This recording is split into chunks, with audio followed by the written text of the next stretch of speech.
ini. Bareng gue Rido dan teman gue Fidel, ada juga Suara. Usukan mantan sanhara. Gimana nih kabarnya?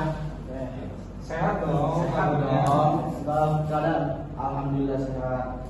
Nah, jadi ini malam ini kita bakal sedikit inilah apa namanya berbagi tentang otomasi industri. Kita mulai dari dasarnya dulu ya. Apa itu otomasi industri? Boleh dimulai dari semua. Kalau dijelasin secara sederhana, menurut saya sih otomasi industri itu menggunakan teknologi kayak mesin, robot, sensor, dan sistem kontrol buat menjalankan proses produksi tanpa terlalu banyak campur tangan manusia. Gitu kalau menurut saya. Setuju sih, soalnya sekarang hampir semua industri udah mulai bergerak mengarah ke otomasi, bahkan di kehidupan sehari-hari juga. Memang berarti otomasi itu kayak intinya kayak ganti manusia sama mesin gitu. Iya, begitu.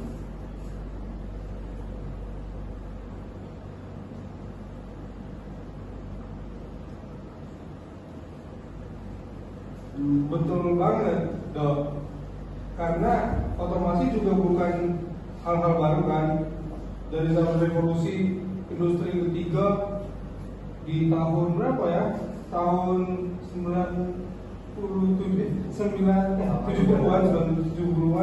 konsep otomasi udah mulai muncul soalnya.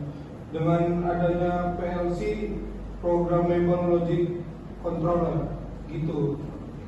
Udah namanya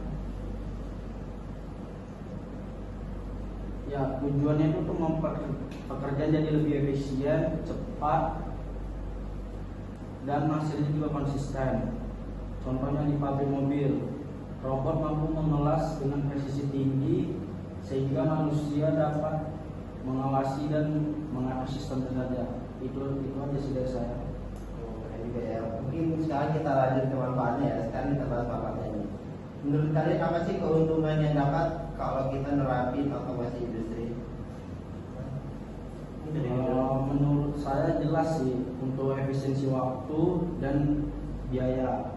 Mesin mampu bekerja 24 jam tanpa capek, jadi produksinya meningkat drastis. Dal, selain itu kualitas produk juga lebih stabil loh. Karena mesin kan nggak punya faktor-faktor kayak ngantuk gitu atau bad mood gitu kan.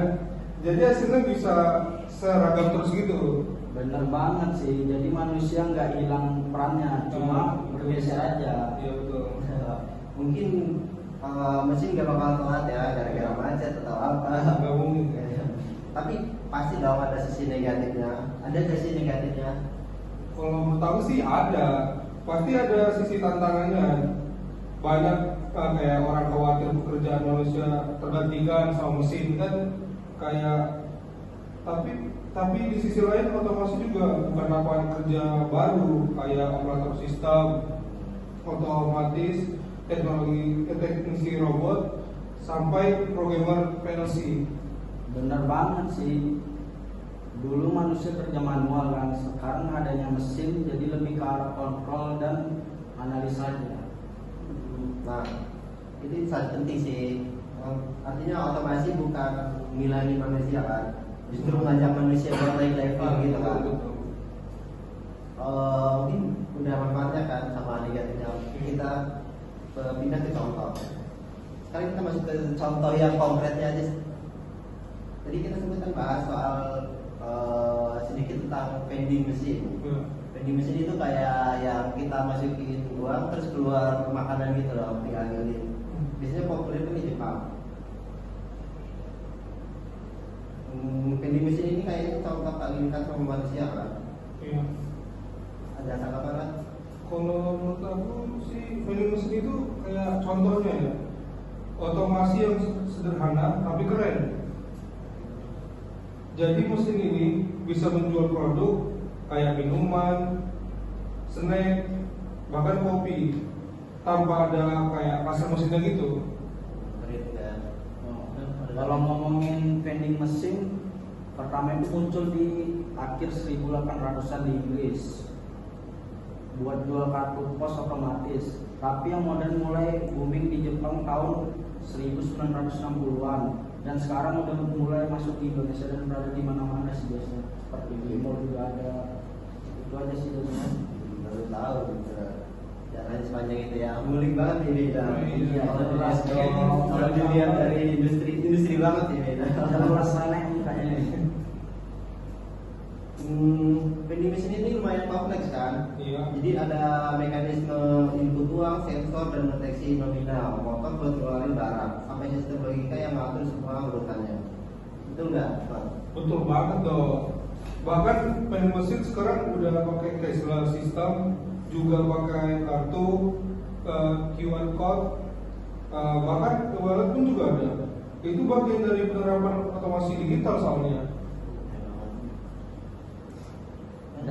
Dan yang menariknya vending mesin itu juga contoh penerapan yang maintenance.